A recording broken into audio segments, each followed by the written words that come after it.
Good evening, and welcome to the Donaldson Room in the Lincoln Town offices. It is 7:32 p.m. on Thursday, April 25th, 2019, and I call this meeting of the Hanscom Area Towns Committee to order.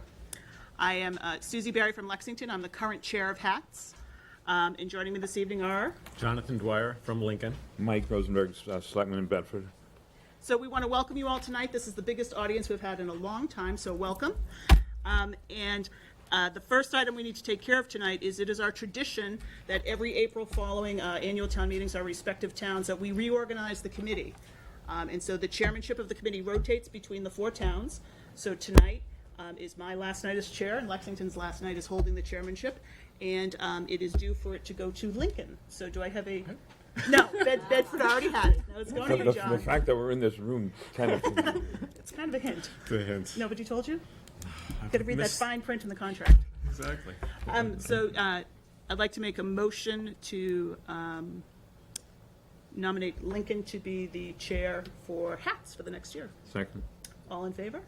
Aye. Congratulations. Thank you very much. And I'll There's turn the some meeting over to you. Hard-fought campaigns. Glad I can do it. They always are. Those lawn signs are amazing. Yes, so welcome again, everybody, and thank you for being here. And some of what's on our agenda tonight are 5G wireless, considerations for public health and municipal installations with Cece Doucette, technology safety educator and founder of Wireless Education. We also do some municipal highlights for the four towns. We're missing our representative from Concord this evening. Linda Escobedo. Oh yeah? You want to come on up? Come on over. Trying to be incognito. Thanks, Linda. Thank you. Then we just have to have a revote? We usually have updates from Hanscom Air Force Base, Hanscom Field, and related agencies and boards that attend here, and local and regional transportation projects and plans. We also go through our future meetings and main agenda items. And we have a bunch of minutes to approve tonight. But does anybody have any announcements that they would like to shout out about beforehand? No. Okay.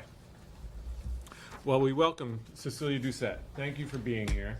And thank you also to Katie Winchell for providing us with this idea and this resource to talk about 5G wireless, what it means for us health-wise, what it means for towns financially, and public policy. And I want to recognize that you've done presentations everywhere through the state, for the Mass Legislature, nationwide, and I really appreciate your taking the time to be with us. Well, thank you, Jonathan. It's an honor to be here. If you want to reposition so you can actually see better, we could take a moment to do that. Sorry, I'm going to make you walk all around. Sorry.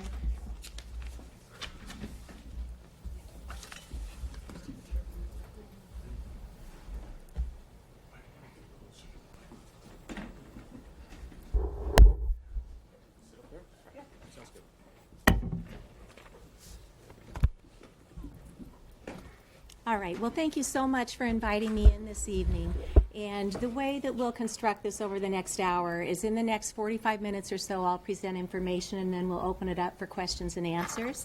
What we will discuss is what led me to become a technology safety educator, what the non-industry funded science, the peer-reviewed published science tells us about wireless radiation, how wireless actually came to market, what 5G and small cell installations are, international, domestic, and Massachusetts actions that are underway right now, and then we'll talk about solutions at both the community level and the personal device level. So when I used to be in Ashland in the school system, I helped to run campaigns to bring technology in. We kept hearing about the 21st century classroom and how our children were going to need to have a lot of this technology to succeed in life. So a bunch of us jumped in and started doing fundraisers. And then I went to work for our schools directly as our grant coordinator, and in that capacity I ran our government grants. But I also learned about Donors Choose, which is crowdsourcing for teachers, and I thought, well, our budgets have been cut to the bone. Wouldn't this be a nice way to get the teachers what we're hearing they need in the classroom? So we ran campaign after campaign. We got over 100 grants awarded for things like iPads and Chromebooks, smart boards, minis, and all of what we thought was this great new wireless technology. And then one night at book group, a girlfriend of mine who's an electrical engineer was reading a book called Zapped, and she inferred that there could be something up with wireless technology and health. And it was book group, so I just kind of made a mental note of it. And then not long after that, I saw something in writing, and I thought, wow, if there's anything to this, I would like to know, because I brought this into our kids. So I started doing the deep dive.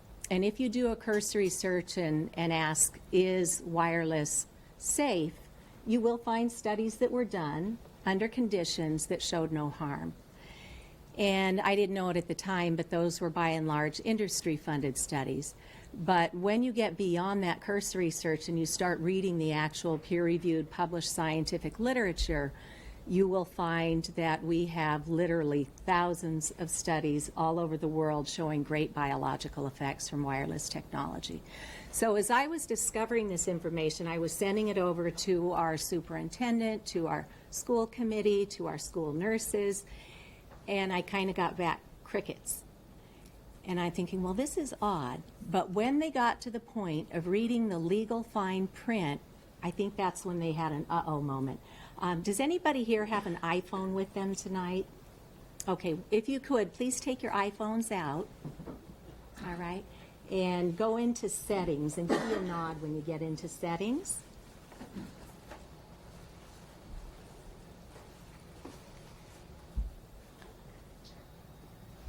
Okay, once you're in settings, remember the acronym GAL, like this gal came to your meeting tonight and taught you this little party trick. Scroll down just a little ways to General and tap that. And then up at the top, tap About, that's the A. And then scroll all the way down to Legal. And hit that. Can somebody tell me what you see at the bottom of Legal? RF exposure. Okay, that's right. RF exposure. And when you tap that, you will be in the legal fine print. And what that says is two really important things. One, keep this device at a distance from your body, or you may exceed the FCC limits for public radiation exposure, which, by the way, were never safety tested. And two, use a hands-free option such as speakerphone or a headset. And if you choose a headset, you do well to get a hollow tube or an air tube so the radiation doesn't run right up the wire into your brain. But what they don't tell us is that they give us these devices with everything on, and that one device has a separate radio frequency radiation antenna for cellular. It has one for data. It has one for Bluetooth. It has one for Wi-Fi. It has one for locator. And by now it has a hotspot on it because the industry is using us as their network. So just in that one device, you have exposure from 5 or 6 separate antennas that are constantly pulsing microwave radiation to make or maintain a handshake with the nearest cell tower or router. And we don't need that. The message is certainly not no technology, but tonight I hope we can start the conversation on what safe technology looks like. So for those of you who don't have an iPhone, there's a website called See the Fine Print, and anybody can go out there and look at a sampling of what a lot of the common legal disclaimers say. So when Ashland Public Schools read that legal fine print, we then became the first in the United States to even have this little sign laminated and hanging in all of our classrooms that says, turn off those devices when we're not using them. Because probably right now in all 4 towns in our school buildings, those iPads, those Chromebooks, those smart boards are probably all sitting there with the radio frequency pulsing the whole time the kids are in school.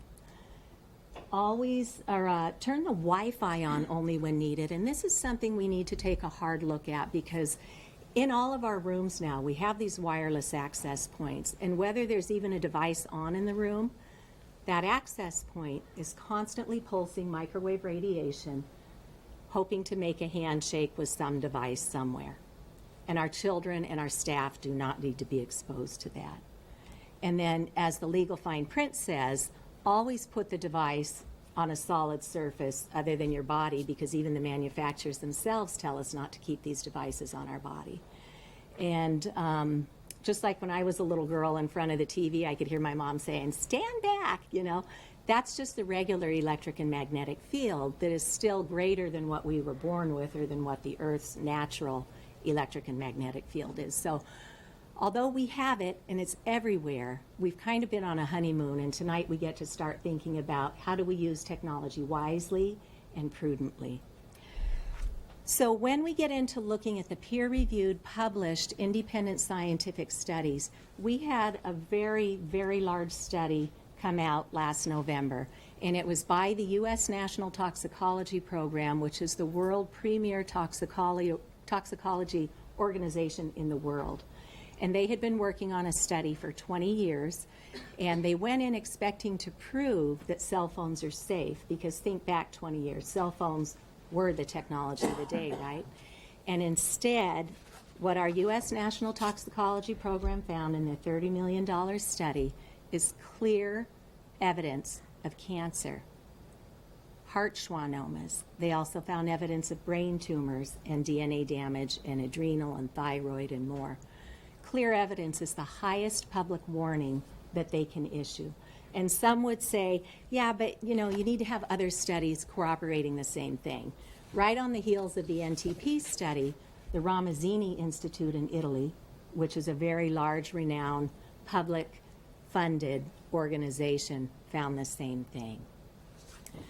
So Dr. Martin Pall has done us a good service by summarizing what those thousands of scientific studies have found all around the world. He's found 8 areas of concern. Number 1, this radiofrequency radiation attacks our central nervous system, including our brains, leading to widespread neurological, neuropsychiatric effects, and this hit on our central nervous system is of great concern. And for those of you who are parents or who work on school boards, I think you've already identified that we have a crisis on our hands with the social and emotional and the digital addiction complications that our kids are faced with today. And it doesn't come out of nowhere. We know scientifically this hits the central nervous system particularly hard. Number 2, it attacks our endocrine systems. Those are our hormones. And number 3, it produces oxidative stress and free radical damage, and these have central roles in all chronic illnesses. Number 4, it attacks the DNA of our cells, producing single-strand and double-strand breaks in cellular DNA and oxidized bases in our cellular DNA. These, in turn, produce cancer and also mutations in the germlines, which carry over generation to generation. Number 5, they produce elevated levels of apoptosis. This is programmed cell death. Events especially important in causing both neurodegenerative disease and infertility. Number 6, lower male and female fertility, lower sex hormones, lower libido, and increased levels of spontaneous abortion. And as we discussed, it attacks the DNA in the sperm cells. 7, it produces excessive intracellular calcium and excessive calcium signaling. And that's really important because those calcium signals run pretty much all of the systems in our bodies, and the science is showing that it's dysregulating those. 8, it attacks the very cells of our bodies to cause cancer. And we now understand much better the mechanisms of harm. For a long time, the industry spun it that there are no mechanisms of harm. And today we can identify at least 4 of them. One of them is those voltage-gated calcium channels. When this constant pulse of radiation hits our cells, it can cause a leakage at the cell wall that then creates this free radical called peroxynitrite. And peroxynitrite then goes to where your weakest proclivity is. It might be your heart, it might be your brain, it might be your breast, it might be your testes. But that peroxynitrite is very pervasive when our cells begin to be damaged. So it also causes a second effect that's a rouleau effect, where our cells are supposed to be free-floating and oxygenating all of our systems. And what we find is that this radiation is causing a little magnetizing on our cells, and so they're clumping together like a roll of coins, and then they can't float and get into where they need to be going. So that's a second effect. A third effect, and maybe many of us in the room can relate to that, is the impact that it has on our circadian rhythm. So during the wee hours of darkness, the pineal gland in the brain is meant to release melatonin. Melatonin then goes in and regulates our sleep cycle, but it also helps to escort the toxins of the day out of our system. So now we have interfered with our body's own cleanup and regulatory system, so that our brain thinks, when it sees this pulsing microwave radiation all the time, our brain thinks the light's on, and so it's not turning out the melatonin into our system. And then the fourth thing that we know is, in a controlled medical setting, we know that microwave radiation or radio frequency can do some amazing things, like stimulate bone growth and stimulate stem cell growth.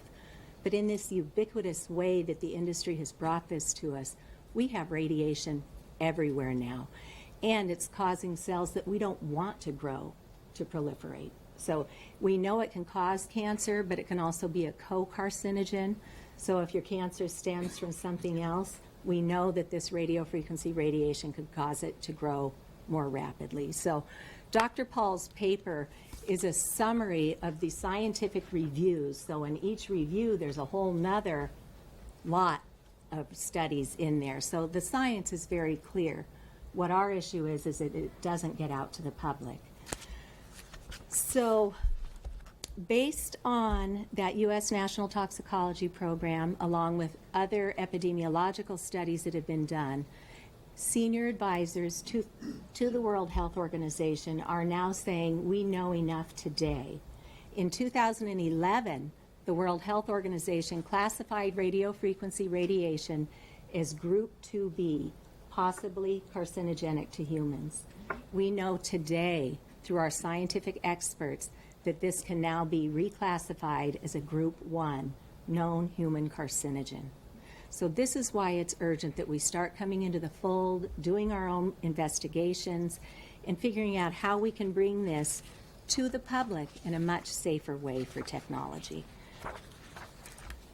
Another area of concern is that children are not just little people. Their bodies are still growing, their central nervous system is under development, their immune system is under development, and the science is showing us that they absorb even more radiation than you and I, and it's bad enough for us.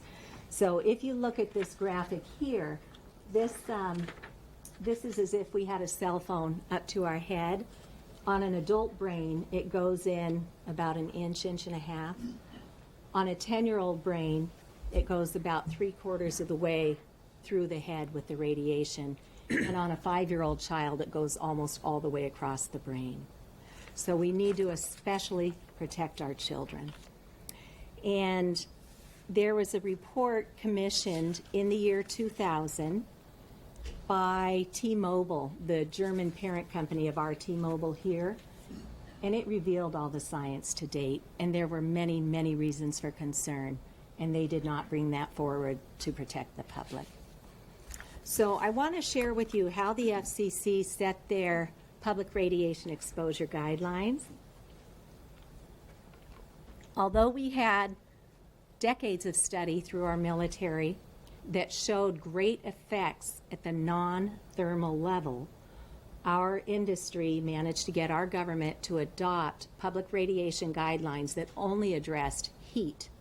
So all of our FCC guidelines are based on the non-thermal effect. And here's what they did. This is Sam, a standard anthropomorphic mannequin. Sam has water-based gel inside of his head. And what they did is they put a probe in there and they said, how much heat from one device, from one radio frequency antenna, would it take to raise the temperature of the gel inside Sam's head? Now, Sam's not built like most of us in this room, a couple of us maybe, but he's an adult male, 220 pounds, 6'2", in the 90th percent of military fitness. That was the only testing that's ever been done. And now when we stop to think about what we've done, we never tested for children, we never tested for fetuses or pregnant women, we never tested for the elderly, and we never tested for anybody with an existing health complication. And we never tested with a phone that has 6 antennas in it. And we never tested for a classroom that has 1 or more access points on the ceiling, 30 laptops, tablets, maybe 30 more cell phones that the kids have on them, maybe the smart board, maybe the metal that's all over the room or in the children's braces or in their jewelry or the underwire in their brassiere. All of that amplifies radiation, and we have no safety testing on any of it. So when I was first learning about this, and the picture was starting to look pretty dark, I kept thinking, surely somebody's got our back on this. If this is as bad, and the studies that got me on my feet, I pulled down the sperm studies. And I saw that they've taken male human sperm and exposed it to a laptop with the antennas on, and it changed the DNA, it slowed the motility, and it caused far fewer sperm to be viable in just 4 hours of exposure. And I was like, you got to be kidding me. I had just given one of my children a laptop for Christmas, and of course, where was she using it but right on top of her reproductive organs? So I kept thinking, somebody's got to have our back on this. And I started investigating this around 2012, 2013. And it wasn't until 2015 that missing puzzle piece came to light. And that was when Harvard University's Law School Center for Ethics put out this 59-page report, which is free and available online. It's called Captured Agency, How the FCC is Dominated by the Industries it Presumably Regulates. And I know for some of you who have been in government for a while, that won't come as a big surprise, right? That many of our agencies at the federal level are captured. But that's why at the town level, we can really learn this and see what recourse we have to protect ours. But basically what they say in here is the industry has known for decades, they suppress the evidence of harm. In big tobacco fashion, if you can suppress the evidence of the credible scientific studies, if you can create your own studies to create doubt, and if you can continue to peddle your products in a way that the public just thinks it's the best thing since sliced bread, then you have a winning story for your business. But public health is in a really sad state of affairs with this. And one of the items that the industry probably would prefer that you don't know is that the leading insurance companies, including Lloyd's of London, Swiss Re, already years ago recognized radio frequency as a leading risk, and they have exclusions in their policies. So when we sign a contract with a telecom company, we need to be very careful because more often than not, they're putting that liability back on us at the town level, at the school level, and as we saw in the iPhone, at the personal device level. So, you know, we know that those telephone poles, for example, get hit quite often. When you have a radio frequency transmitter crashing down and somebody gets hurt from that, who's liable? Your town, because you signed that contract with them and you assume that liability. So 5G. So right now, what most of our technology runs off of in the mobile space is 3G and 4G. That just means third generation and fourth generation. When we started with first generation, we had analog phones. Second generation, we had maybe some texting come along. Third generation, we started moving more toward the digital space, and we could do a little bit of computer work on our computers. And then when 4G came along, which is what most of us take advantage of today, we pretty much had a computer in our hands. And so when we look at the microwave radiation spectrum or the electromagnetic radiation spectrum, down on this end, in the extremely low frequencies, we have things like radio and television and high voltage power lines. And unless you happen to be directly under where you're getting a whomping dose, our bodies can fairly well acclimate to those types of signals. But when you move up into the microwave segment, that's where we have things like cell towers and cell phones and utility smart meters. We have microwave ovens, we have Wi-Fi, we have baby monitors, we have radar, we have decked cordless phones. All of that transmits data using these wavelengths in the microwave segment. Well, they pretty much maxed out the profitability that can be had from that, and so what's left are these little tiny millimeter waves, right? And they're pretty crummy. I mean, I think if we were honest with ourselves, we would all kind of agree that wireless is really pretty crummy technology. You lose signal, the speeds aren't consistent or reliable. And now they want to start using up the millimeter spectrum. And with millimeter waves for 5G and small cells, what they would like to do is spin it that you're going to have great download speeds. We're going to have all this fast data coming at you. We're going to have smart cities. We're going to have autonomous vehicles, right? It all sounds so cool. But what they're not telling us is that those little tiny waves can't carry those vast quantities of data very far. So what the industry's plan is to, instead of having cell towers where they started, 300 feet in an industrial park, we've seen already they've been encroaching on us with those macro cells, the big 3-foot tall antennas, and they've been coming closer and closer. Now, if they can paint them the color of your building, they'll put them up on your building and give you some money for that. If you've got a water tower, I know in Ashland, in a densified neighborhood, we've got a water tower with probably 30 or 40 antennas, all pulsing microwave radiation at the neighborhood. And so with 5G, because they can't carry those signals very far, their solution is to put a cell antenna inside your neighborhood every 2 to 12 houses so that data can hop very fast, right? But that doesn't mean that 3G and 4G infrastructure goes away, because it can't do it without those two. So we're adding small cell or distributed antenna systems. And so 5G hasn't really even been worked out yet. They're not quite sure what it is. They're doing some testing in some cities. But the bottom line is in the scientific literature, there has never been a safe level of microwave radiation identified. And when you have classified something as a carcinogen, any dose is carcinogenic. So we have no business putting this technology inside our neighborhoods or anywhere near where people spend time.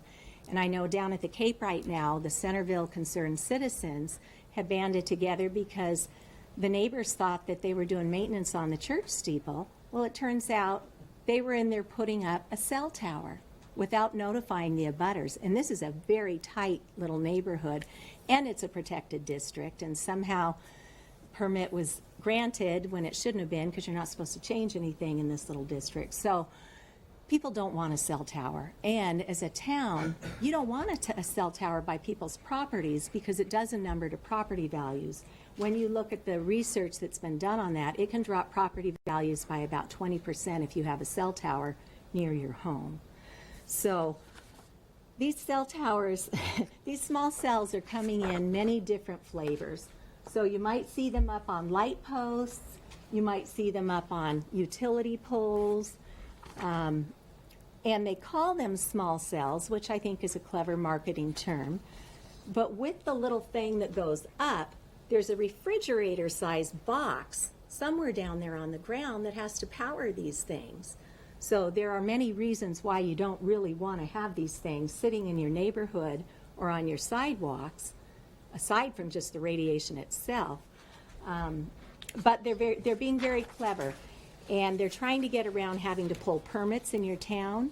So sometimes if you have bylaws that say for anything that goes up on a pole, we need to have a permit or a special variance. So what are they doing now? They're starting to hang them on the wires themselves. And in Europe, over in England, Vodafone is actually starting to put them under the manhole covers. So these things might be sneaking in places where we would have no idea. So I hope that all 4 of your towns have a bylaw in place for wireless communication facilities, because we need to get ahead of this, because the industry is moving very swiftly to bring this technology in. And Dr. Cindy Russell wrote a good article in the Santa Clara Medical Association that also talks not only about what it does to us as humans, but to the biology of our planet as well. Over in The Hague, I think it was, in the Netherlands, when they did 5G testing, the birds dropped dead out of the sky. Scores of birds dropped dead out of the sky. And what we know scientifically is that this microwave radiation is so much greater than the Earth's electromagnetic field that it is dysregulating the navigation systems of our birds, our bees, our butterflies, our pollinators. And this, we believe, in the scientific literature, is lending itself into the colony collapse that we're seeing. And when you get into the millimeter waves, those are about the same wavelengths as the insects, and it can completely overpower their systems, let alone their navigation systems. So there's terrific resources out there. The Environmental Health Trust is a leading organizer of information. They've got wonderful database information out there. They've already got a nice fact sheet on 5G, and it will help you to understand what it is and what our recourse is. When I first started investigating this issue, I got way in over my head, and I knew I had read some good things, but I couldn't remember how to get back to them. And I'm a technical and professional writer by trade, so I just built myself a very simple research repository called Understanding EMFs, and EMF stands for electromagnetic field of radiation from wireless technology. So on the back of my business card, which is out in the foyer there, I put my research repository on there, and it's there for anybody who wishes to use it as a launch point into your own investigation. I have pages on the science, on what our military experts have known for decades, doubts, because we know the industry spins this, and of course we all want to believe it's fine. So it's easy to fall prey to the spin that the industry puts on this, so that we won't feel the need to go out and look at the actual peer-reviewed published science. I have a page on cancers, infertility, the impact on children, Wi-Fi in schools, electrohypersensitivity, which is what a lot of people are developing, headaches, nosebleeds, nausea, dizziness, anxiety, insomnia, cognitive impairment, brain fog, memory issues, and their doctors haven't been trained yet. So there's a lot of good information available. But what we also need to recognize is that there are already precedents being set around the world. There are lawsuits being won on this. And it breaks my heart that sometimes issues like this only come mainstream when there's been legal action. But this Italian court found a link between a gentleman's brain tumor and his cell phone. And ironically, I think it was this one, he actually worked for a telecom company, yeah, and he was made to do conference calls and stuff on his phone, and he wound up with those cancers there. Our own John McCain, he was left-handed, and he had the glioblastomas here. He had already had other tumors and stuff removed from here. Ted Kennedy, same thing. Beau Biden, same thing. But there are some good things happening on the international level. France has already put a national law in place to forbid any wireless radiation around kindergartners, nursery schools, preschools, and in the upper grades. The default is wireless is off, and you only turn it on when needed, and preferably when the children are not in the building. Italy has some areas that have also pulled the Wi-Fi out of the schools. Belgium has done the same. Israel has done the same.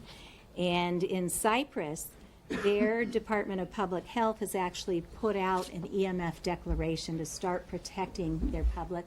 They put out a 16-point fact sheet that we should all have access to through our own public health departments here. And just this week, I don't know if you saw, but the World Health Organization finally put guidelines in place to start getting ahead of excessive screen time because of the social and the emotional and the digital addiction qualities that are happening at younger and younger ages. So they say children under a year old, babies, should never, ever be in front of a screen. 2-year-olds, at most, an hour a day, and that's only in the lap of a loving, caring adult who's engaged with them, right? Same thing for the older kids. This should not be a child's playground. We have scientific evidence saying that children do not learn best from screens.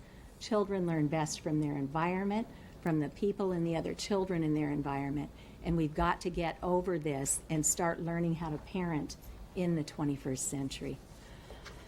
There are international appeals to stop 5G on Earth and in space being signed by thousands of people. And when we talk about space, Elon Musk and his crew and other groups are looking to hang 5G antennas from the sky so they can reach every corner of the Earth. So there will be nowhere we can go without being exposed to toxic radio frequency radiation.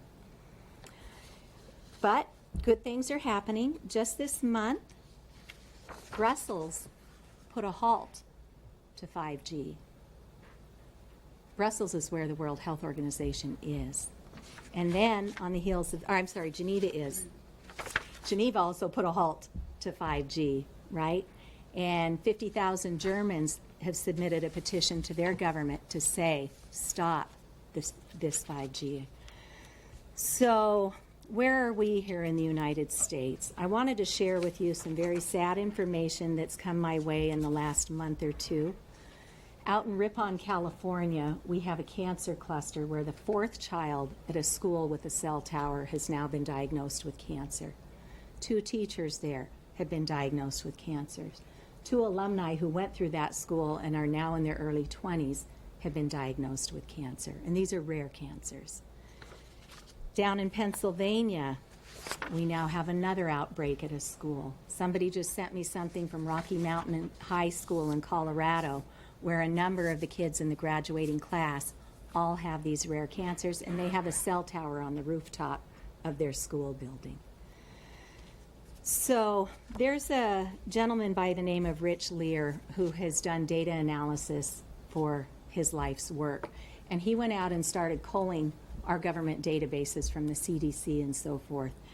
And he identified that aside from the big ones of cancer and heart disease, we have 40 diseases that have skyrocketed in the last 25 years. And we probably all know somebody who's suffering from things like autism up 2,000%, Alzheimer's up 300%, diabetes up 300%, sleep apnea up 400%, celiac up 1,100%, ADHD 800%, and it goes on and on. Bipolar disease, 10,000% increase.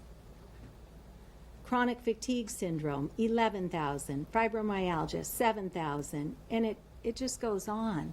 These are all environmentally induced illnesses, and we know that these all have a common denominator, and that is that free radical called peroxynitrite. And we know scientifically that microwave radiation causes peroxynitrite, as do the repurposed warfare chemicals that have been put into our food systems through glyphosate and their fellow chemicals. Here in the United States, back in 2004, the International Association of Firefighters put forth a resolution to say that they will no longer allow any kind of wireless communication facility on their fire properties, because out in Santa Barbara, where these firefighters had been servicing their community for decades, they would get a call, they would get in their engines, and they would go, and they wouldn't remember where they were going. And they did some studies on them. They did brain scans on them and saw the degeneration of their brains from the shrinkage happening from the microwave radiation. So if it's not good enough for our firefighters, the strongest among us, to have radio frequency where they live and they work, what are we doing putting it in our neighborhoods and putting it in our children's schools and in our bedrooms? Is that just one ton, or is Oh, no, it's the International Association of Firefighters. They adopted a high-level resolution that said until it can be proven safe, we will not have this on our properties. they had it in San Francisco too? Yeah. Yeah. So if we can come back and look to see what the industry is doing at the federal level, they are trying to push through legislation that would take away home rule from our towns, such that they did when the cell towers first came in, right? If you tried to claim anything for the environment, which they've since interpreted to include health, then you're just out of luck because they were bringing this in. Now they're trying to do that with the small cell antennas too. They want to strip you of your local control so that they can come in and pretty much put them wherever they want. And they're going to lowball you on what you have already probably negotiated for prime real estate in the public access way to put up equipment. Some towns might have negotiated $800 per unit. They're going to lowball you for $100 or $2 and cap it off at that. So this is bad for our towns. Health issues aside, there's a lot of other reasons why it's bad what they're trying to do. And in Massachusetts, I got a hold of a small wireless facilities model ordinance. They're being so gracious as to say, hey, here's an ordinance. We've done all the legwork for you. Here, we've already written it up for you. All you got to do is fill it in and sign it, right? They're going to put these small cell ordinances in that are going to strip you of your local control. What's the source of that? This one was from Verizon, and I'll send you my talk, and I will give you links to everything, because don't take my word on any of this. Do your own investigation and then see where you land and what we can do to improve this situation and ensure safe technology for the future. But people aren't taking this lying down. We have a statement from the United States Conference of Mayors who are pushing back on the FCC's power grab to usurp local authority. In California, last year, Governor Jerry Brown already vetoed a bill that the industry was trying to push through to put small cell antennas all over your neighborhood. And in Ohio, there are lawsuits from 80 towns against the state of Ohio because the industry slipped in a bill there at the last minute of their legislative session, and now the towns are going back and suing the state because they did not protect their local interests. So I'd like to give a shout out to Federal Senator Richard Blumenthal out of Connecticut. He was a 20-year attorney general in Connecticut, so he understands the process quite well. He's a good litigator. And back in November, there was a new FCC commissioner who came out of industry, and Brendan Carr, at a public forum, had stated that 5G is safe. So Senator Blumenthal and Congresswoman Anna Eshoo out of California issued a formal letter to the FCC that said, please provide us with the scientific evidence upon which you base your claims of safety. And the FCC never responded. So Congresswoman Eshoo then introduced a bill to restore local control in the deployment of 5G. And then in Maryland, Montgomery County Council is suing the FCC to restore their local rights. And then in February, there was a congressional hearing with the Commerce Committee, and the industry was in the room, and Senator Blumenthal questioned them and asked, could you please tell me how much money you have set aside for independent scientific study on 5G before it comes to market? And they said, we don't know of any. So this is a really bad habit the industry's gotten into, forcing their toxic technology, just like we did with big tobacco, forcing it into the public, and then later maybe identifying there's harm, or just keep spinning it that there is no harm. So we're very grateful for towns that will listen. We're very grateful for parents who will stand up and speak to their schools, who will speak to their communities and say, our children deserve much better, because we know this is not only harming this generation, but we're disrupting the reproductive systems that are harming the next generation and the ones after that. So I was very honored to get a call recently to ask my help in helping to plan the first EMF conference for healthcare professionals, and that is going to be held out in California in September. And we are bringing in scientific experts from all over the world, doctors who are already treating patients from microwave illnesses.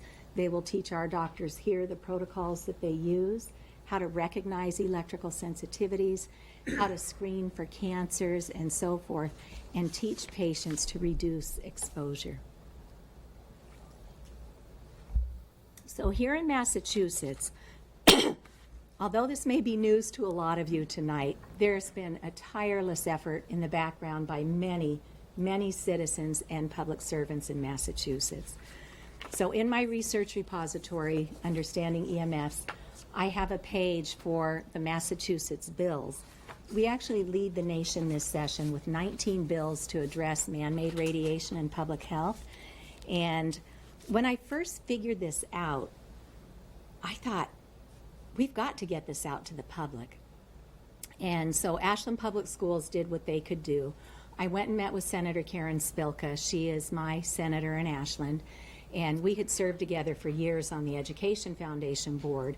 So I met her for her local district hours, and I brought her what I was learning, and then I measured her laptop and her district director's cell phone. And when we measured, both their devices went off the charts. This is called an acoustimeter. This is another one of those invisible toxins, right? We can't see it, we can't hear it, we can't smell it, we can't taste it. Some of us feel it, and our cells certainly feel it, but it's invisible. So if there was no radio frequency in the room, when I turn this on, we just hear a little bit of a crackle confirming the device is working. If it glows to green, that's where the scientific literature is still investigating what the biological effects are. When it goes into yellow, that's where people who are becoming electrically sensitive might not be sleeping right anymore. They might be getting headaches their doctors can't figure out. They might be getting nosebleeds. They might have skin heating. I hear a lot of people saying, oh yeah, my ear gets really hot. They might have tingling. I met a man in Framingham who carried his cell phone in his pocket, and his whole leg, the nervous system started going, and he was getting tingling and twitching in there. It could be rashes. I know parents whose children get rashes from going to school where there's a cell tower.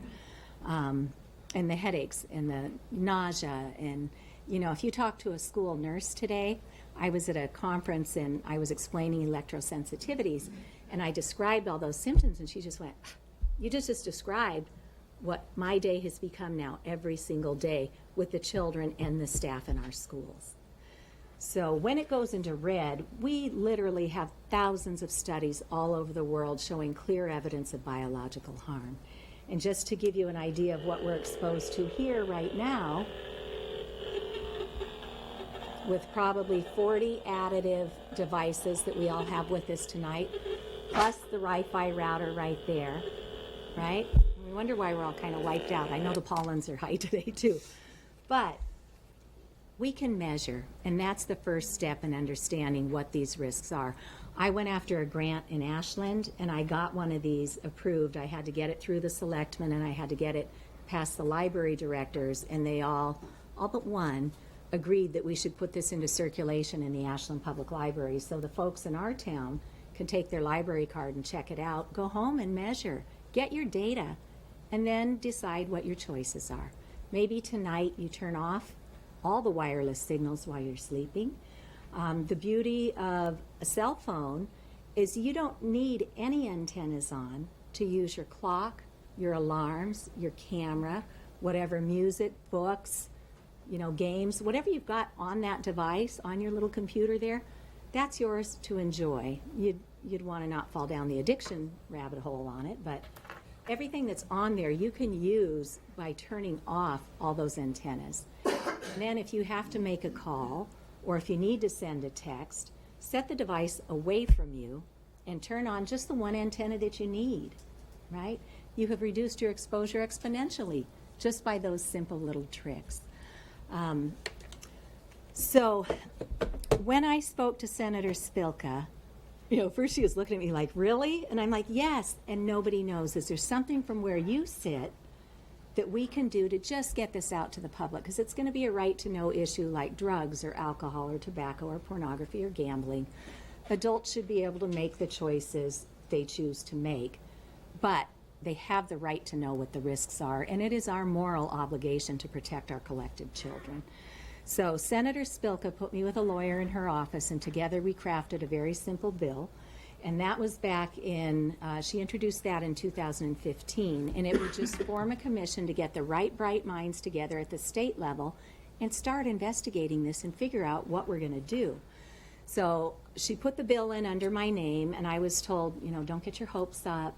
A bill almost never goes anywhere the first session it's introduced, and if it comes in by constituent request, that can be a red flag to legislators that amidst the thousands of bills they have to get through, if it's not directly sponsored, it's probably not going to go anywhere. I said, okay, but it's better than what we started with. So she introduced the bill, and on this journey, I've had the privilege of meeting and collaborating with the leading minds on this issue from around the world. So when my bill came up for public hearing, you get 3 minutes to testify. So, I'm holding up the science, I'm holding up Ashland's best practices, I'm holding up the meter, and I could tell by looking into the eyes of the Joint Committee on Public Health that not one single person on that committee had any idea this issue even existed. So, well, 3 minutes isn't going to cut it. So I took the time over the next 6 months and I made appointments with everybody on that committee, and I went in and I personally educated. And I also created a template where I asked people in Massachusetts and around the world to please send in a statement of support. And because we got all this scientific credibility in, my bill actually cleared the Joint Committee on Public Health that first session. Then it got bundled up with I don't know what, and it got sent to study. So the next session, Senator Spilka brought my bill back last session, and she introduced it under her own name as a direct sponsor. And the bill once again cleared the Joint Committee on Public Health. It did not get sent to study. It was sent over to the Senate Committee on Rules, where it timed out on December 31st. So I'm very proud of Senator Spilka, and I'm very grateful that she's been elected as our Senate President. But it means that she can no longer introduce legislation, and I found that out at the 11th hour, and I'm like, oh no, what about my bill? But we have a wonderful gentleman in Ashland by the name of Jack Patrick Lewis as our state rep, and he brought the bill back, and he also added language to specifically address 5G in addition to the other exposures that we've already had. Senator Julian Cyr out of the Cape and the Islands used to be the liaison to the Department of Public Health, so he understands both sides of the coin. He is trying to raise that fine print and give the public the right to know with Senate Bill number 129. And last session, when he first introduced this, it went over to the Committee on Consumer Protection, and they actually assigned a research analyst and did the deep dive. Once they understood what this was, they actually wrote their own bill, which I thought was really pretty cool. And that bill went to Senate Ways and Means, where it too timed out on December 31st. So Julian Cyr has brought back that bill from the Consumer Protection Committee, along with his other bill that he had last session to protect children from handheld devices. Representative Carolyn Dykema has Southborough in her district, and there was a little boy at the Faith School, which is a very, very prestigious private international boarding school. And this little guy kept winding up in the nurse's office with headaches, and they eventually came on with nosebleeds and dizziness and nausea and anxiety, and he was kind of falling apart. So mom or dad would take him home, get him to the doctors would run the tests they know to run, and they came up empty. And this went on for a couple of years. And then they saw a pattern. When he was home on school break or over summer vacation, his symptoms resolved, and he was a happy little guy. Within a day or two of being back in the Faith School, all those symptoms came back. And so the parents are like, what is it? So then they started researching his symptoms, and they discovered electrosensitivity or electrohypersensitivity. And they realized that most doctors have not been trained on microwave sicknesses, but we do have a couple of doctors in Massachusetts who are environmental health specialists, and they know what tests to run. So they got a doctor's diagnosis, and they went to the administrator at the Faith School and said, we have a doctor's note. We believe it's the industrial strength Wi-Fi in the school that's causing our son to be ill. Could we please ask for accommodations? He was now in 7th grade. Could we have accommodations to please hardwire the 10 classrooms that he would need to be in as a 7th grader?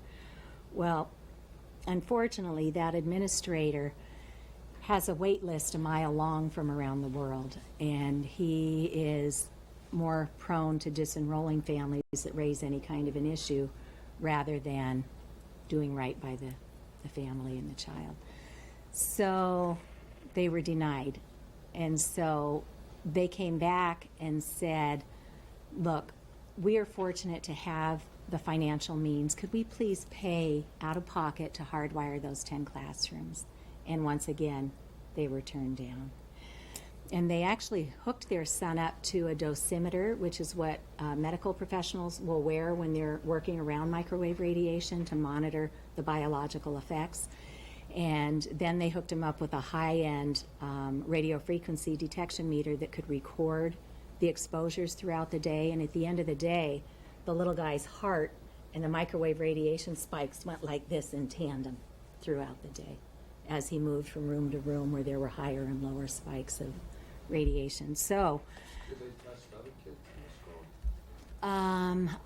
I have heard that there are other children in the school who are suffering from the same symptoms, but because they come from cultures where you don't question authority, it's not within their cultural boundaries to speak up. But under the Americans with Disabilities Act, they already recognize people with chemical and/or electromagnetic sensitivities can experience debilitating reactions from exposures. And so the ADA already recognizes electrical sensitivities. So the family has brought forth a federal lawsuit in Southborough under ADA, and a really good thing has already happened in the proceedings. When the experts came in and testified, the judge ruled that we do acknowledge there are biological effects at the non-thermal level, and that's the first time that's happened in a U.S. court. So it made the news when it happened, and this was back in the summer of 2015. And I got a call from Fox News the day that that broke, and they said, we're doing a story on the Fay School. Can we please come interview you? And I said, sure. So, you know, their big truck shows up in my yard, the cameraman, the journalists come in, and I educated them for an hour. I measured. The cameraman at the end pulls out his cell phone. He said, will you measure this? And I turned it on, and it goes crackle, crackle, crackle. And, you know, we're kind of punchy after an hour. And I said, it's kind of the sound of your sperm frying. And so I don't think he's ever put that thing back in his pocket again. But what happens is this. A lot of our media is either directly outright owned by the telecom and other affiliated industries, like CNBC is owned by Comcast. Or their advertising revenue, and if you listen to radio or TV, pretty much what we hear is AT&T, Verizon, Comcast, all of them just one after another. When they ran that story that night, they did not show the thousands of scientific studies, peer-reviewed, published evidence of harm. They pulled up some flimsy thing that was in draft format that said, 16 studies show there might be some harm, but more evidence is needed, right? So I was discouraged when I saw that, but I'm like, you know what? At least people are hearing that there could be an issue. And so I wanted to find that news story sometime later, and I went online and I pulled it up, but you have to sit through an ad, and I had to sit through a Sprint ad to get to the video. So when the journalist left my home, Christine McCarthy, she said, I want to pitch this to Fox. I want to do true investigative journalism on this. And I said, great. So I reached out and I said, so how'd it go? Did you get to pitch this? And she said, I've tried twice, but they just don't seem to be very interested. And I said, well, here's what happened. I went to go look at your story, and I had to sit through a telecom ad.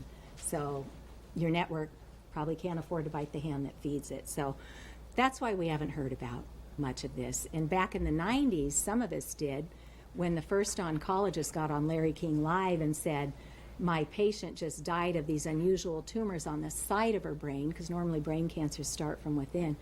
These were on the side of her brain, and they happened to line up with the antennas in her cell phone. And that became a PR nightmare. Stock prices started plummeting, and so the industry put their spin on it. They actually commissioned their own scientists. They stepped up and said, well, this is horrible. We have the funds. Let us do the research. They hired this Dr. George Carlo, who in turn put in place 200 scientists, and for years they did the studies. And then they came back, and they said it probably was that cell phone that killed that woman, and children look to be especially vulnerable to this microwave radiation. And this is back in the 90s. And did we hear anything more about it? No, we got the Telecom Act instead that came in and swooped in and put all this infrastructure into our communities. So that's what's happening with Rep. Dykema's bill, and that's to get the Department of Education to look after all of our schools. Yeah. Yeah, I just wanted to, I'm Sheldon Hines from Concord. Hi. By the way, I spoke to the selectmen's meeting 2 months ago about the threat of 5G with Verizon wanting to install 2 antennas in Concord Center. And what In the Verizon cupola? hasn't told the town is that this can then be the Trojan horse that allows the small cell 5G to come in. It And is. the reason I'm mentioning this is the town of Needham already has a lot of small cells in place that will be the backbone for 5G once it gets there. Yeah. But the FCC, you mentioned that something is going to happen at the federal level We hope. for the overriding. It's already happened. And April 15th was the deadline for the shot clock to start for 5G. If Concord, Bedford, Lexington, Lincoln were to get an application from Verizon tomorrow, it would have no more than 90 days to respond to say that we don't want this. Right, and the 90 law days is- prevents any attempt to prevent it from altogether, citing, move it here, move it 300 feet down, sure. Yeah, and that's the shot law. clock is in place now unless it's been stopped by the lawsuit that you mentioned Yeah. from the Council of No, all Cities. that is still in flux. But So why has do it we been sit stated? here and take that law? Why aren't we jumping up and down and going to our federal legislators and saying, overturn Section 704 of the Telecom Act? Montana actually has a bill to do just that. So we should not sit here and take it. We are talking about frying ourselves and our children. And every single town government here could receive an application Yeah. tomorrow. Exactly. And they have no more than 90 days to respond. Yeah, and that shot clock does not allow you the window of time that you would need to update your bylaws. Right, and there's no allowance for Yeah. moratorium. Yeah, like so we've don't had. stand for it. Don't just roll over. Get up on your feet and get out there and fight like heck to protect your communities. But I'll share with you just a couple more of the bills, and then I'll tell you what some good things are that are happening in Massachusetts. Senator Michael Moore has Worcester out in his district, and National Grid over the last few years was out there piloting the utility smart grid program. They're calling it smart technology. What that does is that replaces our safe mechanical analog meters for water, for electric, and for gas, and it can apply to solar and solar inverters as well, with a radio frequency radiation transmitter.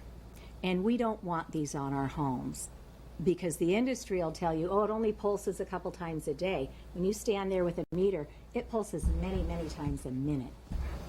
And that radio frequency is strong enough to go all through your house, and it's not grounded. So now it can hop on the wires and the pipes in your house and convert your home to a radio frequency antenna. So they've had some pushback on National Grid with that pilot program. They had all sorts of cost overruns they were trying to put back on the ratepayers. So if anybody comes in and wants to sell you wireless water meters, gas meters, electric meters, say, no, thank you. That's your right. It's mandatory. I've actually. I don't think it opted out is. in Lincoln. I moved into a home in 2012 with a smart water meter, and I wrote to the water department, and they were very agreeable, and I pay a fee annually, which I'm happy to do, and I got an analog meter. Yeah. And so that's what a lot of towns or a lot of states have done. In 2012, Vermont actually got an opt-out, so anybody can opt out. And at first, what they'll do is they'll charge you like $75 to come replace your meter with an analog, and then they will bill you every month. It might be 10 or 12 bucks. But for people who have become sick from this, they can't even leave their house with as much radiation as we're exposing them to right now. Many of them have lost their jobs. They can't get out and socialize anymore, and now we're going to assess them a fee for a public utility. So Vermont took this back to the legislature and eventually got a no-fee opt-out. And as nice as that is, we should never be imposing this toxic technology on our citizens to begin with. But Senator Moore's bill would give us, in the state of Massachusetts, the right to opt out of any radio frequency transmitters on the utilities. And then David Linsky, Representative Linsky, has a cancer cluster under the high voltage power lines in Natick, so he has a bill for that. And then Bradley Jones has a gentleman on his staff who worked as an intern with one of the telecom companies, and he saw how slick they were, so he wanted to make sure there was economic fairness when one company comes in. And as you were indicating, there's something in addition to the shot clock, that there's a no competition clause that says if you as a town approve one antenna, you have to then allow every other vendor to come in and put their equipment up right there too. And we have no testing on that. What that cumulative exposure is doing to us, our plants, our planet, and our children. Can I just- Yeah? If Verizon were to come to Concord and put its devices on top of every other light pole, 'cause light poles are pretty scarce in Concord, but they're owned by the town. And if they give it to Verizon, then AT&T is going to want to make Sprint's coming up the too. same thing. Yep. And Sprint and T-Mobile and God knows Yeah. who else. You could have a light pole that now is 20 feet higher than it was. Yeah. And it's not like you can intersperse them, say, oh, AT&T is here, T-Mobile is there. There Some aren't countries enough do light that, but poles not to here. do They're that. going to just glom it all on there. You're going to have a huge eyesore, for starters. And then you're going to have all those electrical boxes kicking around somewhere, too. So aesthetically, it's a nightmare. And congratulations to Concord for fighting off the cell tower in the Art Center in the middle of your town. Or moving it. Or Charybdis, I'm afraid here. Yeah. So, I'm sorry, I don't want to dominate. Sure. but In our house in Concord, we learned that the water meter that was broadcasting to the street was actually inside our house. And so the water department kindly moved it to the outside of the house, and I put 8 layers of heavy-duty aluminum foil for shielding. between the meter and my house to create kind of a reflectivity. Yeah. I don't know if that's been effective because we haven't measured yet, but Yeah. we will. Okay.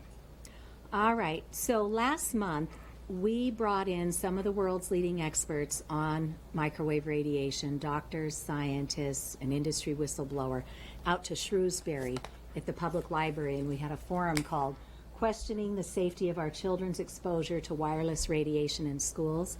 We had Dr. Ron Melnick, who is the senior toxicologist who designed that $30 million U.S. National Toxicology Program study. His slides walk us through exactly how they set this up and why it is so important that the public knows that this is a clear carcinogen. We had Dr. David Carpenter, who serves or heads up a committee that reports into the World Health Organization. He too talked us through the exposures in classrooms and why we should not have radiation in the classrooms. We had Dr. Martha Herbert, who founded the Autism Lab at Mass General. She's a Harvard pediatric neurologist, and she talked us through what this is doing to our children neurologically and on the cellular level elsewhere in our bodies. We had Theodora Scarato, who is the executive director of the Environmental Health Trust. She's also a child and an adolescent therapist, and she taught us what other countries are doing now to protect their children and initiatives that we have going on throughout the United States that we should be emulating here. We also had Skype in with us Frank Clegg from Canada, and Frank Clegg is the retired president of Microsoft Canada. And when he was in the industry, he knew enough never to have wireless at home. And when his daughters were clamoring for what their friends were being given in the way of devices, he would not give them smart technology.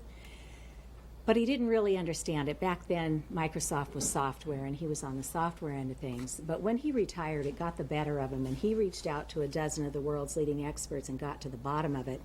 And he came back and said, our FCC guidelines, we don't even have standards, we have guidelines. And Canada's Safety Code 6 are not safe. And so he's been up in Canada. He founded Canadians for Safe Technology. And he's been up in Parliament trying to do what we're trying to do here in Massachusetts. So this is very timely. It's available to your communities. The Shrewsbury Cable Station videotaped it, and they uploaded it to MMX, the Mass Media Exchange. and they uploaded it to Telview nationally. So anybody can just go to your local cable station and say, would you please download Questioning the Safety of Our Children's Exposure? And again, I'll send this out for everybody tomorrow, because they can just air it in the community, and they love getting requests from local residents. So our Department of Public Health, back in 2015 when my bill came out, I had spent 2 years doing my own due diligence on this, and I had nobody I could speak to about it, right? So then I get a phone call, somebody referencing the bill, and I thought, oh, maybe it's Senator Spilka's office telling me the bill's coming up.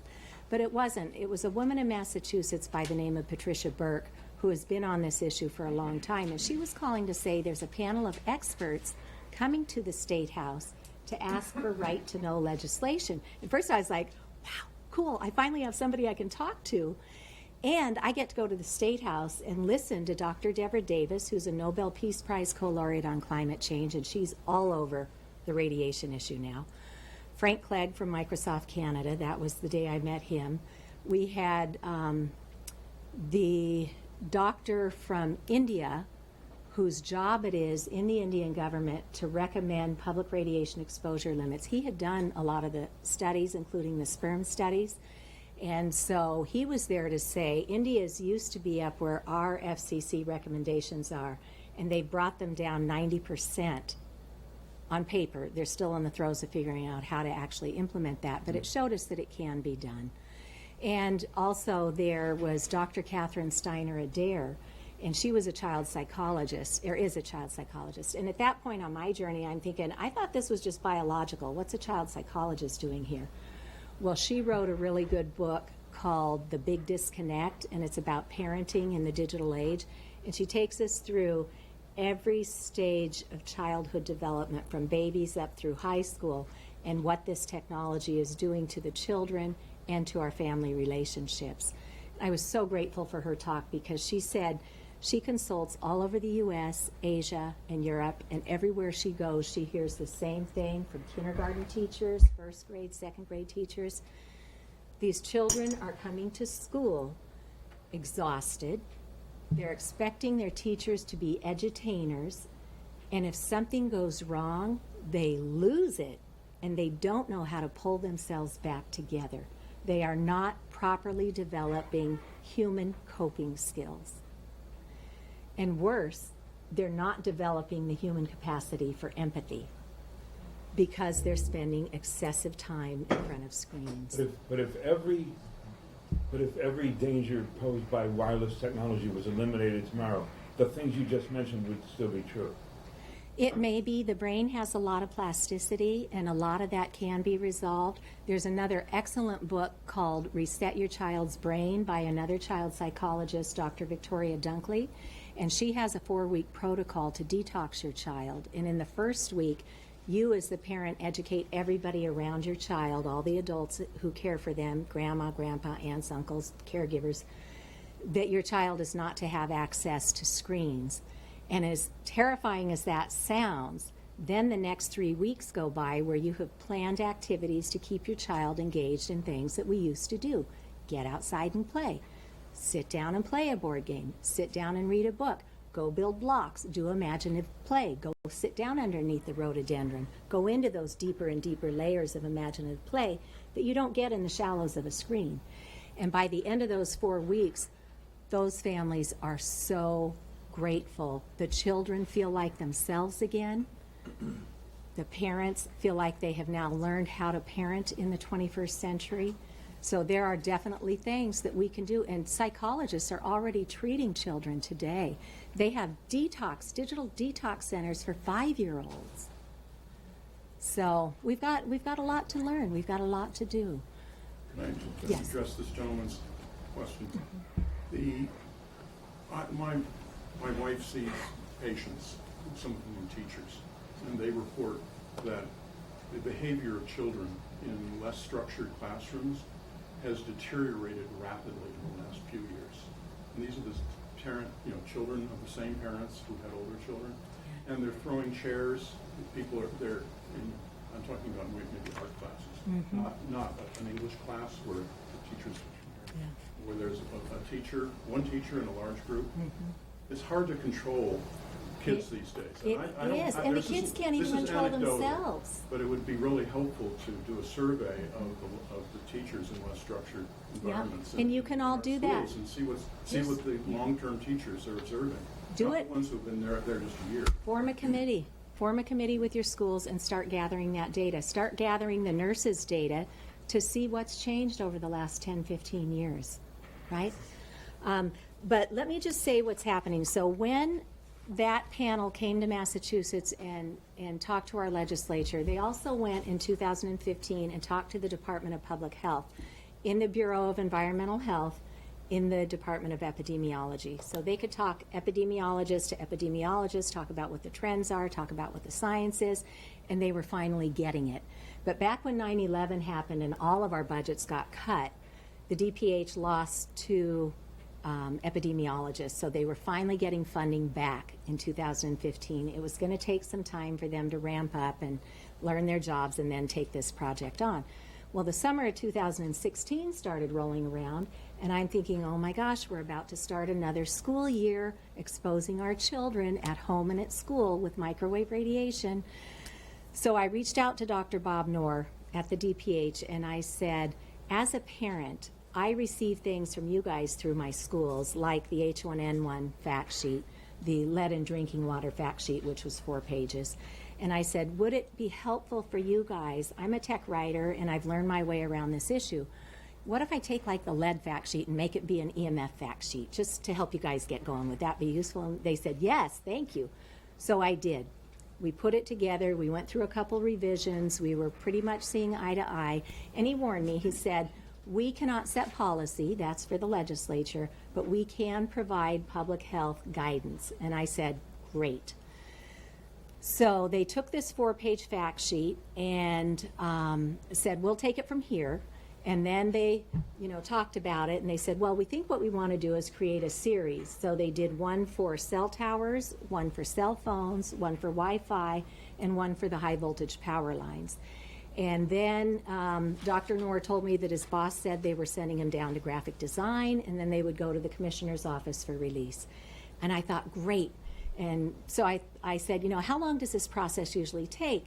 And they said about 3 months usually to vet it through the channels it needs to go through. And I said, okay. And I said, but, not to be naive, but California had a cell phone fact sheet written back in 2009 that never saw the light of day. All right? It took a lawsuit by Dr. Joel Moskowitz at UC Berkeley in the Public Health Department. He got a lawyer to pro bono for him. They sued the California Department of Public Health and forced that cell phone fact sheet out at the end of 2017. So I said to Dr. Knorr, what's to say that the industry isn't going to come in and somehow with their deep pockets and big influence make this go away too? He said, honestly, I've been here 30 years and I've never seen that happen. Sometimes things take a little longer. So I thought, okay, well, that makes me feel better. Well, fall turned into winter, winter turned into spring, spring turned into year end, and everybody had to march to June 30th, and then one of the epidemiologists got married, then she went and had a baby, and, life happens. But here we are, 2.5 years later, that our public has not been informed that microwave radiation from wireless technology is extraordinarily toxic. So I let Dr. Moskowitz know that Massachusetts has these fact sheets that should be given to the public. And so he put in a Freedom of Information Act request, and it was denied. They say they have a policy that they don't have to give things out that are in draft form. So he went over to the Boston Globe and spoke to the editor there and said, did you know that there are these really important fact sheets that the public has a right to know? And so they assigned Hiawatha Bray, who's their tech reporter, and he actually did a story, which was great. They called me up, and I gave a little bit of insight. They talked to Dr. David Carpenter and Dr. Moskowitz. And this was in January, and people started calling the DPH asking for those fact sheets.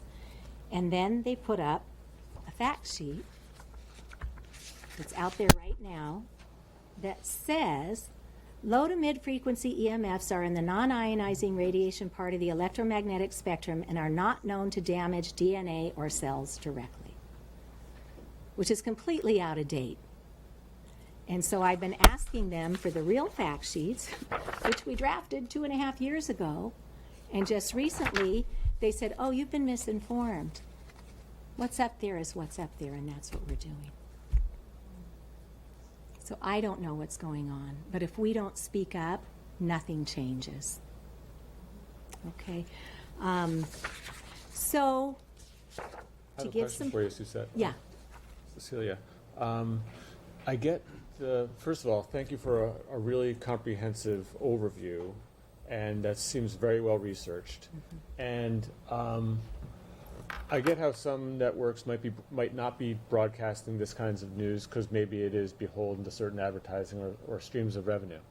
What about universities or GBH or Sierra Club or the other Audubon Society, other organizations that are interested in wildlife or interested in the humanity and interested in studies that are interesting? Yeah, Why do you some think it are. hasn't been picked up by any of those? Some are taking notice out in California. There's a teacher out there who's been working with the Sierra Club out there, and actually she worked with her teachers union, and the teachers union has adopted a resolution in the San Francisco Unified School District to start protecting teachers from radiation. But you're absolutely right. We should all be standing up, and whatever organizations we belong to, bring me in. I'll come help educate. Burlington, though, I know we're getting close to the end here. Burlington got ahead of this. I think it was the fall of 2017, Verizon came in with 7 small cell applications that they said could turn into 14, that could turn into 30, probably thinking the town would be excited to have that level of revenue coming in.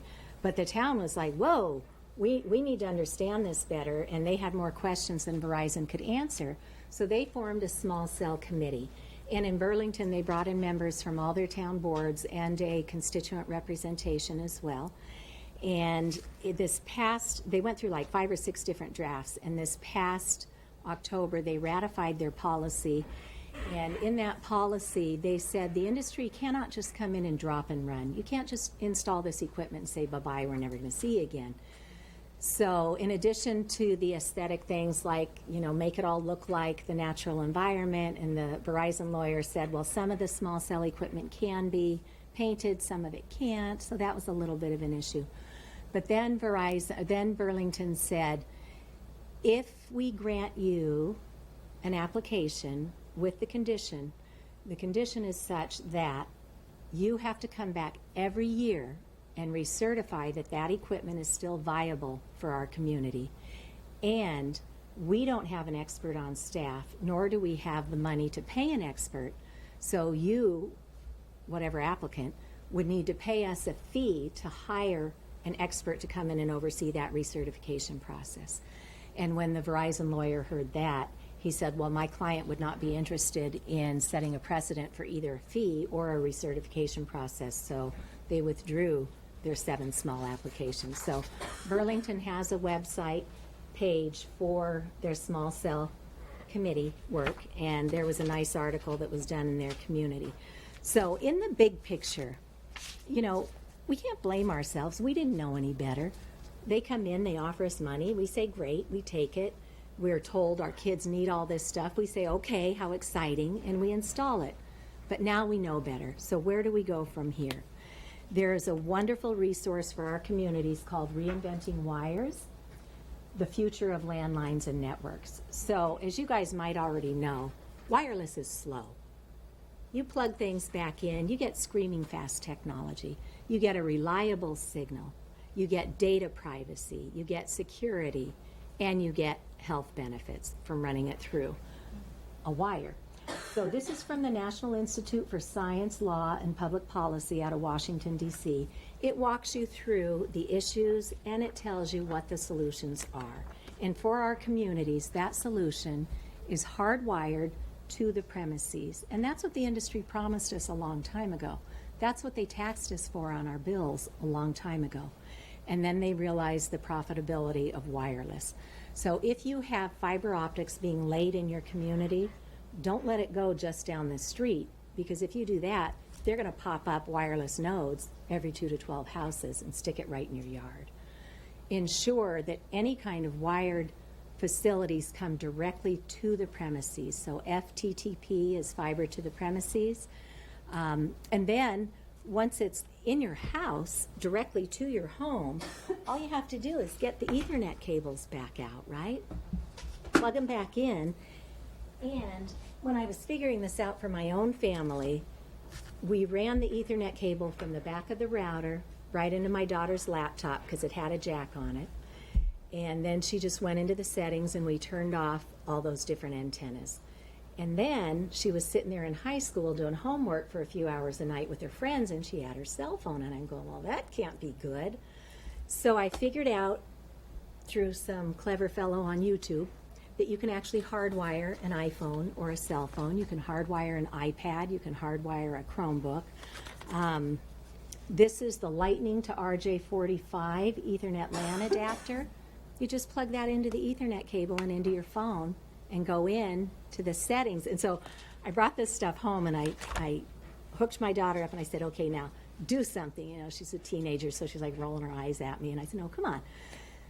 So she does, and she goes into the settings, turns off the antennas, and she goes online on her phone. She says, wow, it's so much faster. And I was like, cool. And then I could see the wheels turning in her head, and she said, so if I'm hardwired and I've got all these antennas off, does that mean it's not eating into my data plan? And I said, yes, because in her world, if she goes over budget on her data plan, we make her pay out of pocket. So that's how I sold a teenager on that, right? So, and then now that she's in college and my other daughter who's out of college, they both like the MacBooks, and you can get a Thunderbolt to gigabit Ethernet adapter and just hardwire those, and you get consistent, reliable, screaming fast technology, right? For people who use the Android platforms, there's a company called Pluggable, and there may be others out there. I'm not necessarily endorsing this, but there are adapters for many of the Android platforms, but you need to go out there and look. People will write in and say, yeah, it worked for my phone, but it didn't work for this one. So it's not rocket science. We just need to learn enough to choose safe technology. And there are copies of Reinventing wires for out on the table there on your way out. For each board in each of the 4 towns, there's a little slip inside of a book there for you. So please find the book that's for you and feel free to take that home and start exploring. If you go out onto my research repository, if you go to the 5G and the Internet of Things page, anybody can download this and just print it out for yourself. It's free. Okay. So there's actually a model wireless communications ordinance that Grassroots Environmental, it's an award-winning environmental group. They have culled a lot of the small cell ordinances from around the country, and they've come up with a sample one that you might want to look at. Definitely look at Burlington's too, but move as quickly as you can. Make this a top priority on your agendas in the coming weeks and months, because that industry is moving fast. Yes. Concord and some other towns may also have a policy where any new facilities that require wiring, it has to go underground. And that's one of the reasons Verizon has not brought in its internet solution into Concord. We're not last on the list because of the undergrounding requirement. Does 5G small cell require wires to be strung from pole to pole, or is They're it figuring out all sorts of without it? clever ways. But if it's emitting radio frequency radiation, you still don't want it, I right? mean, would the fact that it's going to cost them more Deter them? deter them? Would have to see. They're very clever. They're very clever. But to give you guys something to look forward to, because you're probably going to go home and start talking to your loved ones about this, your colleagues about this, and they're going to think this is coming way out of left field, because I know it did for most of you here tonight. We have some terrific resources to teach with. I know Lexington, Concord, some of the other towns have already brought in screenings of this amazing film called Generation Zapped. It won Best Documentary at the DC Independent Film Festival, at the Women's Independent Film Festival. It was selected by the United Nations Film Festival as an official entrant. And in 74 minutes, you will hear directly from the world's leading scientists, doctors, public health experts, and patients. and it's a lovely way to open the conversation. It's nice to do in a community setting like a library screening, and I've co-hosted many here in Massachusetts, and actually at the State House we held a screening. We showed it at the NIH this summer for the Health and Buildings Roundtable Conference. So this is now available to the public. You can download it for a couple dollars, or you can license it for schools and libraries as well. I recommend everybody look at this as soon as you can. And then on this journey, because I have had the privilege of meeting up with a lot of the leading scientists and doctors, some of us have recognized that we can't fix this problem until we learn what this problem is. And we know it's huge and it's overwhelming. So we took the non-industry funded, peer-reviewed science, the international medical best practices for safe technology, what other countries are already doing, and we've distilled it into a half-hour course. We have the training built. We can train your schools, we can train your towns in a half an hour. And we are a nonprofit, so we only charge a little minimal fee to help us cover our operating expenses. We'll do bulk rates, we'll do sliding scale. We just want to help you help the families and children in your care. So there are cards for this out there as well. And we have a schools and families course. And again, in a half an hour, you can level set. And if you're going to talk to your loved ones about this, this may be a nice way to say, okay, we're all just going to take this little half-hour course, and then let's sit down at the kitchen table and talk about it. It kicks out a tip sheet with handy reminders, so you can level set right up front, because what often happens with these environmental issues is one person in the family figures it out, and nobody at home wants to hear about it. So you become the bad guy. It becomes this huge uphill battle. So I would suggest whatever you choose for education, whether it be the wireless education course, the Generations app screening, or things you might find on my research repository or elsewhere that you launch into. But don't go it alone. Get those around you educated. And in your communities, get those around you educated, and soon, because this 5G is coming on fast and furious. There is a corporate safety induction course that's also about a half an hour. And we built this Robin Hood model. If you have great corporate, socially responsible partners in your town, and they choose to train their staff by licensing the course, and it's only like $25 per person for a corporate license, which is totally cheap for corporate training. But if they license it to train their staff, we will then allow them to designate a local school, and we'll donate the school's licensing, so that we just get out there and start protecting our children above all else. So I wanted to share with you some things that the New York Times has been reporting on. First, they're saying the digital gap between rich and poor kids is not what we expected. So the rich are sending their children to schools with no technology, and our children are just getting bombarded with it in public and private schools alike in many cases. And then a dark consensus about screens and kids begins to emerge in Silicon Valley. Same thing. We know and they know that it's bad, but it's highly profitable. And then this one, Silicon Valley nannies are phone police for kids. They're signing contracts to say you will not have any technology, no screens, when our children are in your care. And then the most recent one, human contact is now a luxury good. Screens used to be for the elite. Now avoiding them is a status symbol. So, thank you, and we can open it up for questions, comments. See if anybody from the board has questions. I have a lot of questions, but cognizant of the time, I could see this discussion continuing for another couple of hours.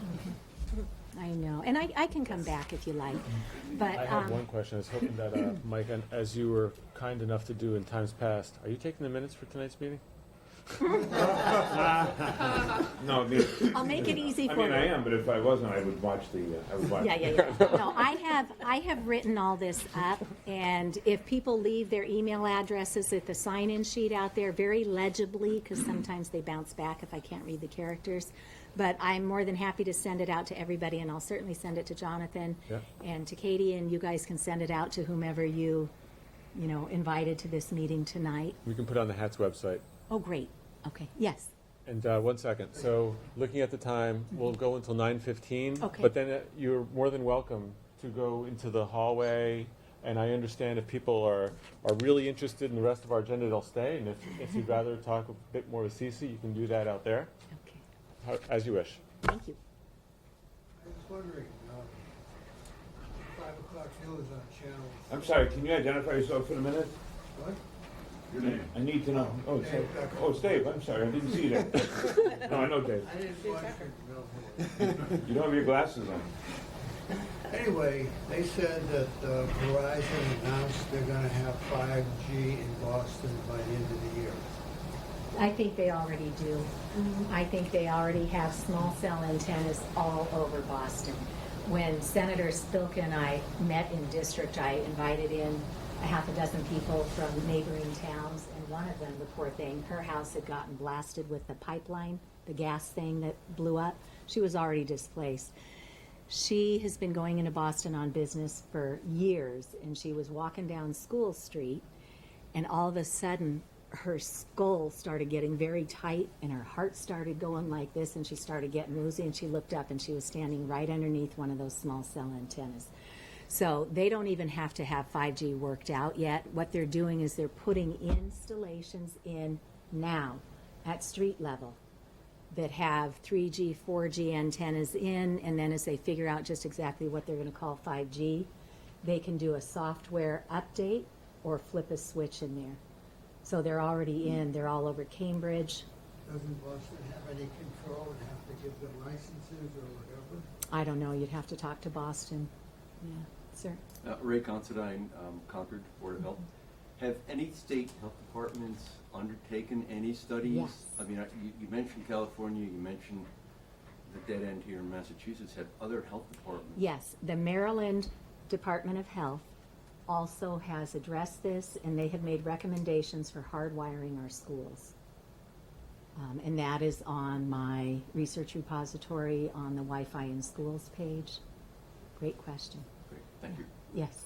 So I'd like to know, Can you identify? sure, my name is Ana Maria San Antonio, and I reside here in Lincoln. And I am a holistic health and wellness practitioner and educator, and have been for 26 years. I've been well aware of this issue from day one. I know Patricia Burke very well. I am very interested in the work of Dr. Mercola, for instance, and Dr. Dietrich Klinghardt, Yes. who have been at the forefront of educating people about the biohazards. Yeah. associated- Dr. Klinghardt has no patients in his pediatric practice who are on the autism spectrum.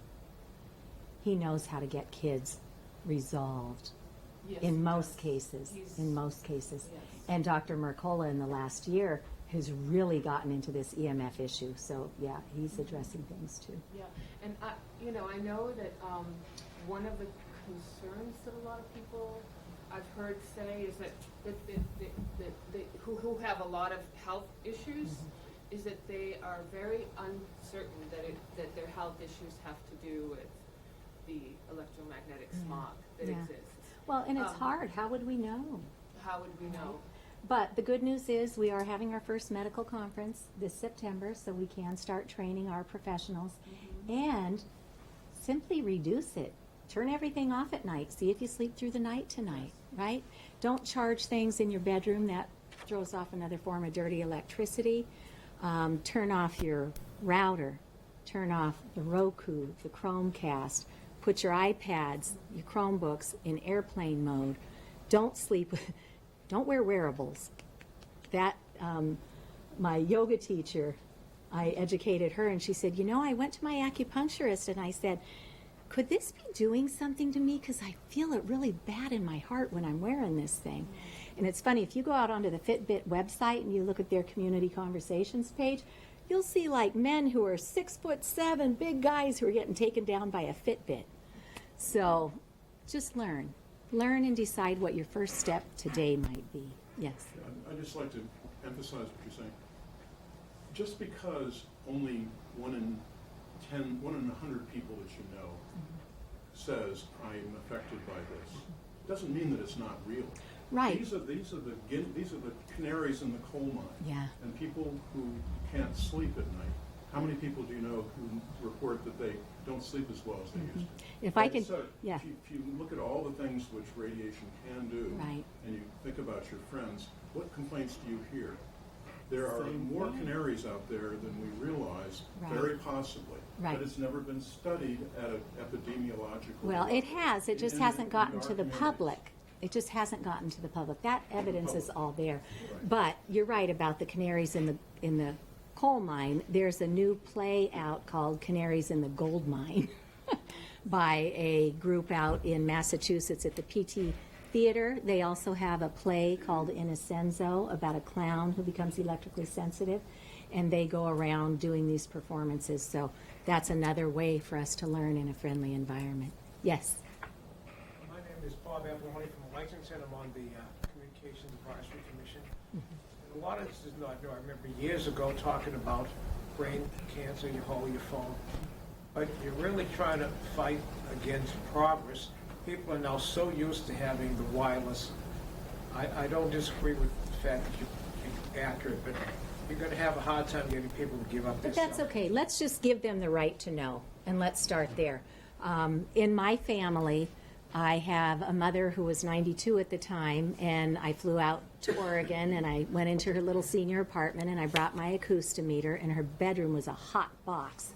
She had the router on her nightstand, or on her desk, and she had the decked cordless phone base station, which is like having your own cell tower, too.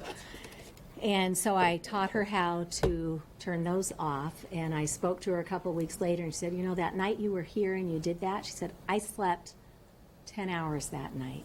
And I said, what do you normally do? And she said, I don't. It takes me forever to fall asleep. I wake up all night long. By the time the morning comes, I'm so loopy I have to perch myself on the edge of my bed and get my wits about me before I can trust myself to get up and go. And I said, and now what? And she said, I sleep through the night every night. I get up and I go. And, you know, now she's 95 and she's still going. My brother, I went into his apartment and I measured and we remediated. And he has 4 adult children and they keep giving him all the latest and greatest technology. And he's a voracious reader. So, of course, he's got his Kindle or his Nook there, reading book after book every night in bed. And so I showed him that once you've downloaded it, put it right in airplane mode. And I met him for breakfast the next morning, and he said, you know, I have had this persistent headache over my eye for as long now as I realize it, as my kids have been giving me this stuff. And he said, and today it's gone. And he said, I didn't even bring my cell phone in with me. But the message is not no technology, it's safe technology. And these little things can happen. My niece, she's in her late 30s, early 40s. I was visiting, and she didn't know what I was doing.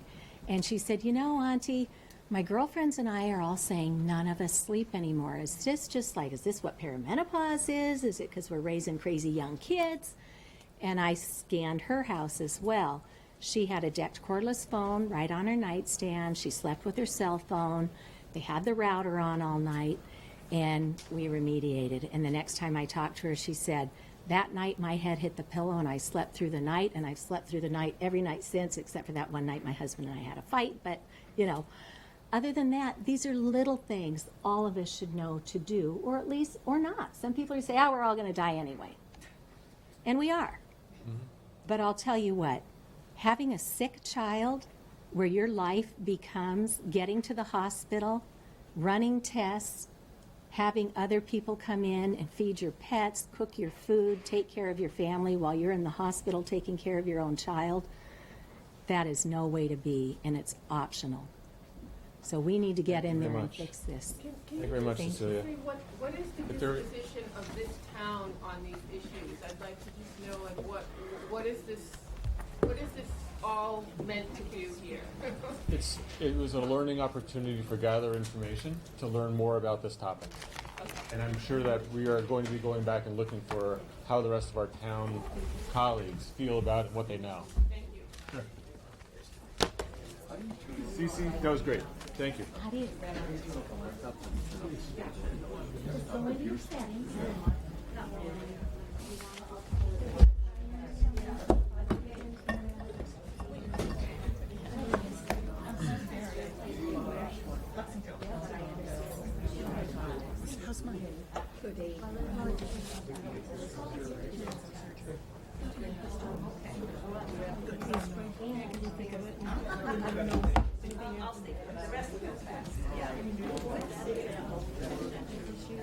Now I recognize you better.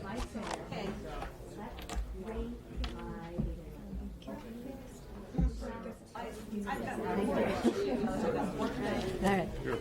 Sorry. What capacity are you here? Each one of the 4 contiguous towns has a selectman representative. That Are you a selectman? I've been a selectman for 12 years. For what In town? Bedford. So you're their HATS representative? Thank you.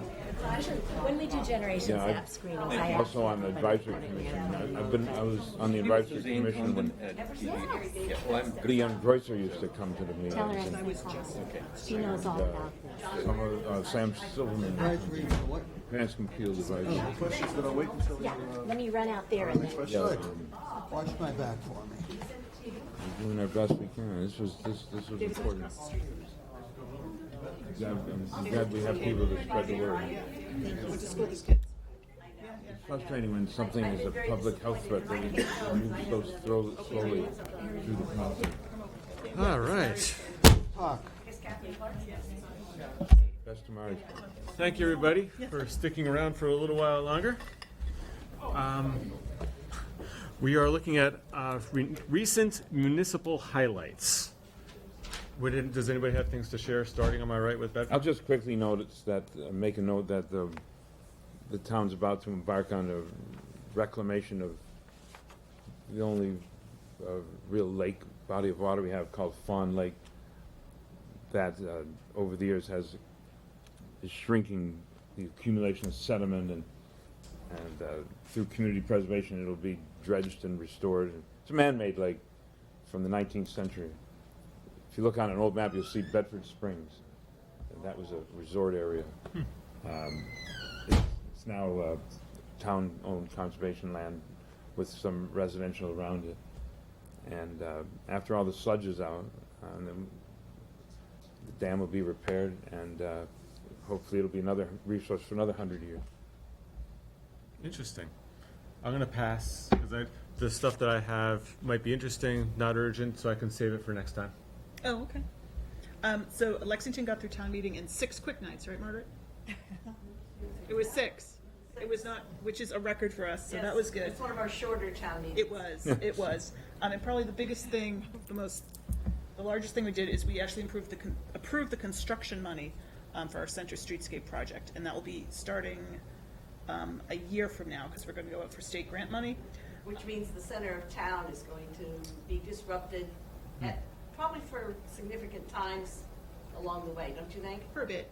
Yeah, I mean, just be aware, if you're coming into Lexington Yeah. Center, I think people all still want to come. I think the selectmen ought to authorize free parking during those days.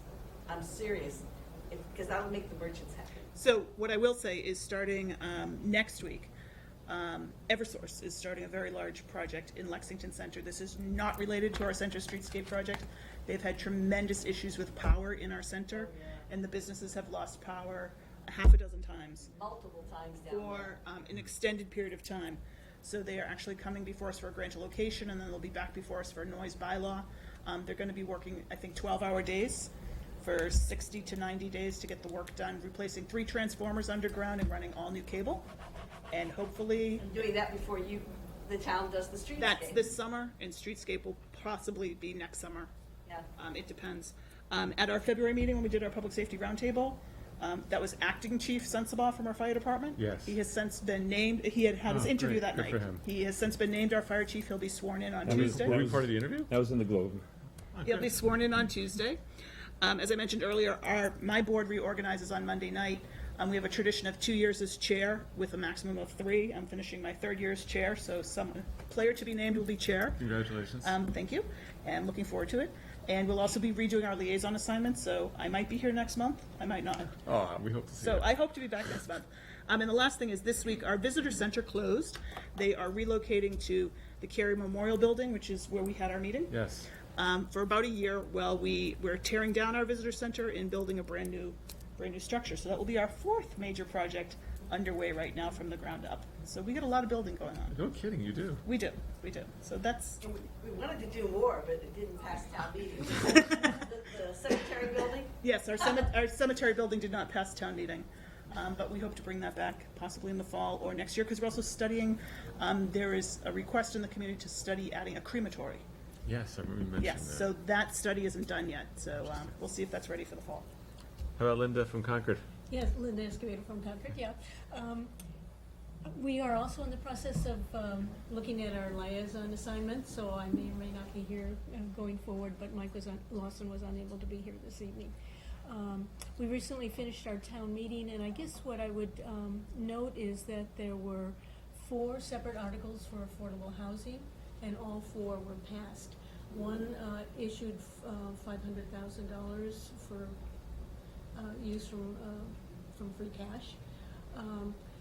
A second one is setting up an affordable housing funding trust, even though we already have the Housing Authority as well as the Development Corporation. A third one was to assess a transfer fee, a transfer fee surcharge, which will be a home rule petition that has to go to the legislature, and should it be approved by the legislature, then of course it would go to ballot. And the fourth one was a surcharge on the building permits. And again, same situation in terms of home rule and going to the legislature. So that, it's very, tackling issues for affordable housing is always a huge challenge. And the fact that I think this was record-breaking, despite what unfolds in the future here. Your affordable housing index is above the 10% threshold already? We are. Terrific. We are. Yeah, good. I will add one thing we did at our town Please. meeting. We're being renamed to No Select longer Board. ours? Oh, yeah? Yes, So it passed. So we will no longer be known as the Board of Selectmen. Once it passes, we have to do home rule to amend our Selectmen Town Manager Act, and change it in our bylaws and some other things. So we had 3 separate articles at town meeting. So once it all gets official later this year, we'll be known as the Select Board. Was that proposed by the town or citizen petition? Actually, it was proposed by the board. Yeah. Yeah, One of your board members. one of our board members. Spearheaded it, Yeah, it was sponsored by the board. It wasn't citizen petition. Right. Terrific. Yeah. Okay. Amber, I see we're at the updates, Hanscom Air Force Base, Hanscom Field, related agencies and boards. Be just me. Yeah, I don't. So the update from our last Hanscom Field Advisory Commission meeting. Let's see. Lincoln resident Christopher Elliott was unanimously voted in as the new HVAC chair. And thank you very much for Mike's many years of wonderful service to the Hanscom Field Advisory Commission. March activity increased 4.9% over March of 2018. Our new airport rescue and firefighting facility is scheduled to be completed in June. And our environmental status and planning report is scheduled to be submitted to MEPA in May, somewhere around the 15th, which would mean if it's submitted on the 15th, that puts publication in the register on the 22nd, and that starts the clock for the public comment period. And if it stays on time, then we're going to do it's required to be a 30-day public comment period, but we're going to offer a 45-day public comment period.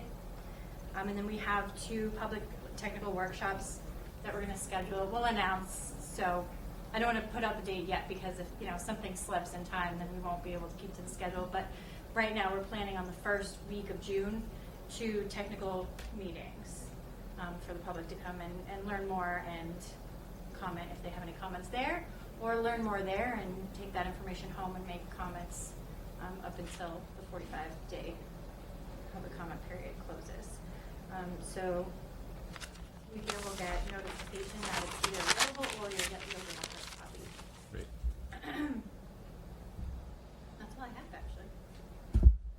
Good news on the fire department building on making progress.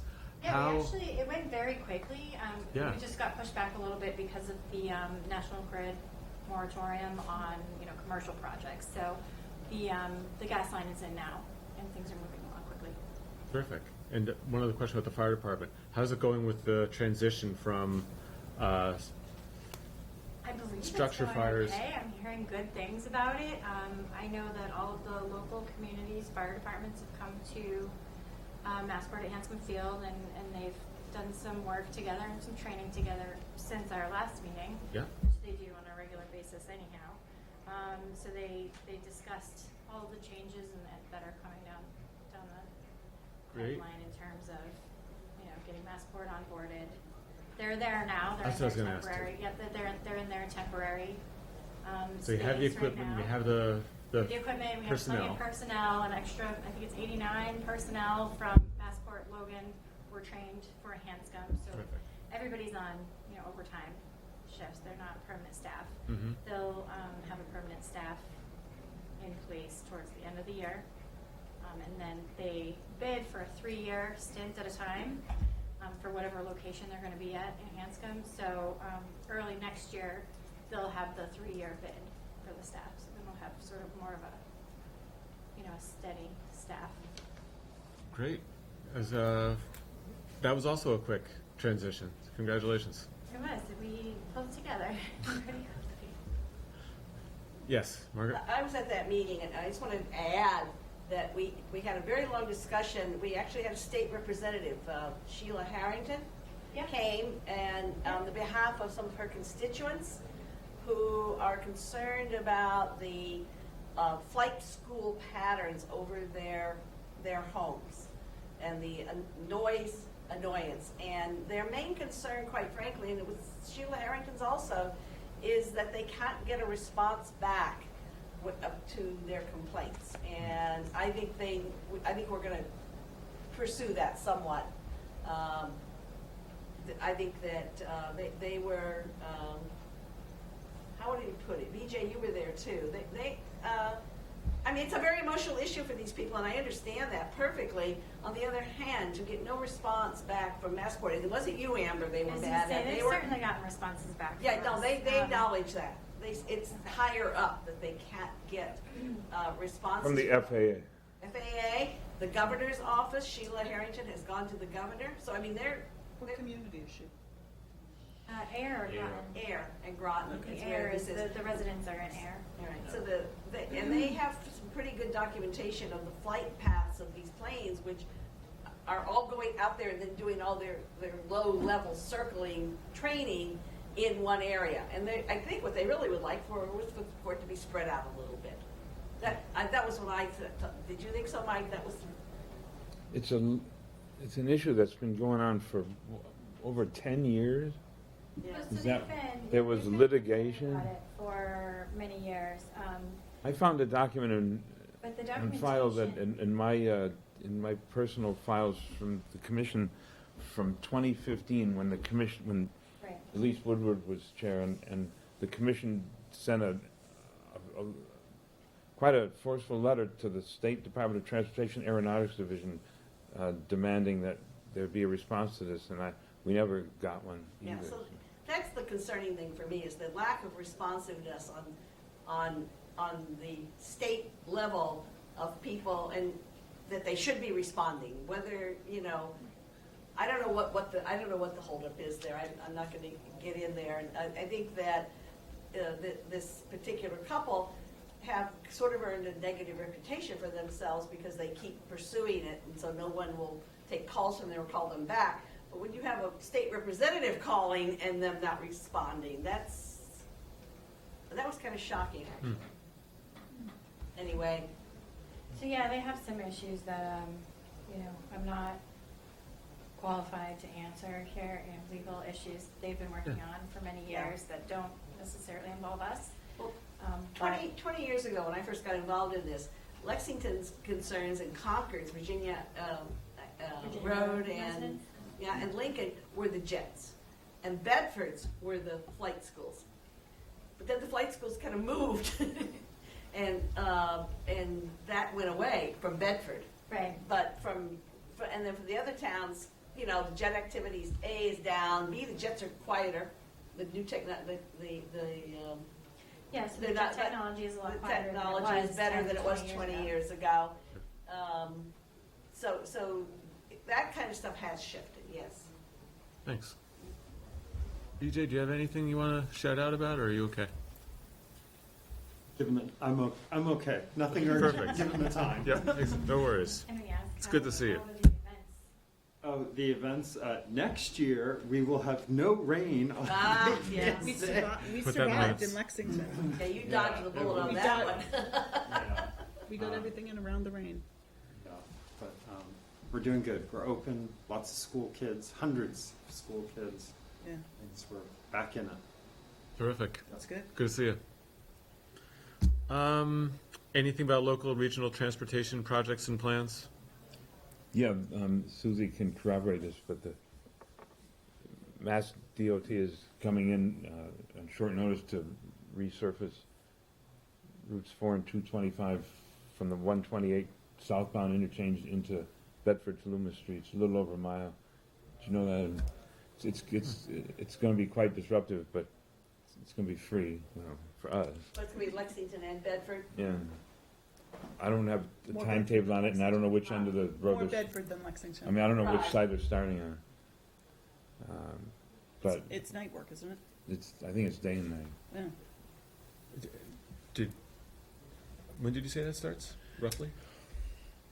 I think around the second week of May or third week. Of May. I don't have an I absolute. think it's gonna be done by the end of June, that's what I wanna remember. It's not winter, so construction season has begun. Yes. Yeah. It's just a straightforward repaving. Yeah. It's state highway up, it's state highway up until the corner of Loomis Street where CVS is. Okay. Interesting. We have some future meetings with some main agenda items. May 23rd, we're looking at, it says micromobile, but we're going to change that to bicycling and pedestrian as Jackie DeWolf, our guest of honor, who's the Director of Sustainable Mobility up at Mass DOT. And scheduled June 27th, September 26th, et cetera. We don't have those scheduled with guests yet. Those dates are all in our calendars. Does anybody have a preference of these possible topics? Our state rep delegation, our Minuteman National Park Director, Massport CEO. Doesn't make sense for that yet. That post still hasn't have been an filled. interim. Yes. An acting CEO right now. Yeah. BJ was gonna come in the As soon as you spring. get. Usually it's fall, Permanent Oh, one, is it? when I have you now. November-ish. I think I did I was I can't remember. in Lexington. Yeah, that's I right. think you were like September, September. October, somewhere in there. Well, I'd like to hear from the new legislators. Yes. Michelle, who many of us know anyway, and there's somebody else. Concord, right? Tammy Correa or anything? That's right, yes. I can bring those two folks, invite them the next invitation so we can get the date set with them, because they might Yeah, have a tight well, let's calendar. ask you, where are you with your town manager search? It's happening as we speak. And Saturday will be the public interviews. And we hope to have That's close. yeah, it's very close. What about Bedford? Where are they? Bedford already hired. Sarah started the same day that, So you have a new town manager. We have a new town manager. right, so we had I talked think about that doing would be town it. managers, but I would Yes. say more is, as we all know, there's that delicate timing of, we want Concord to be here long enough, but we Yep. don't want to get them in the middle of deep into budget season. And I think I heard along the way that Colonel Ellsworth was bringing the town managers together. So there might already be a meeting of those folks on the calendars. I think they meet anyway, if that's what you're talking about. I know our town manager meets with him pretty frequently. All of them at the same time? It's the first Well, I I've know heard he of meets it. with, I know he meets with the colonel, Yeah, yeah. I heard that there was going to be all four. Oh, okay. I don't know what the timing They of that wouldn't was. tell us. Secret meetings? So I think that the first one I'll do is I'll go after the state rep delegation, the new folks, and see where they fall in on this calendar and build around that. Okay. We have minutes. 3 sets. They're in front of us, stapled together from November 29th, 24th, January 24th, and February 28th. Is there a motion to approve the minutes of November 29th? So moved. Do I have a second? With non-substantive changes, Okay, great. because that's the one that we had The correction, 2 yes, I have that. or with correction, yeah. So I have a Second. second, so a move to approve as amended with a typo on the second page of the minutes. All those in favor? Aye. Aye. Okay. Let's take a look at those January 24th minutes. So I have a motion to approve the minutes from January 24th. So, did you correct that by hand, or was that, That's a good question. I don't think that's I'll a T. correct that, though. So I see another typo here. That's the only thing I saw on those ones. Did I get a second? Second. Wait a Actually, minute. Did I have a motion? Did I get a motion? I thought Susie moved it. No. Oh, sure, I'll move it. Okay, moved, second? Just moved Yeah. on this side of the All right. room. I think we're the only three that can vote on it. Okay. Right? Yeah. And all those in favor? Aye. Aye. Terrific. And lastly, the February 28th. To, Did you have some typos I'll make yep, changes to? that's all. Okay. Just two of them, three of them, sorry. I also made a change to, it's highlighted on the second page towards the bottom of the municipal updates.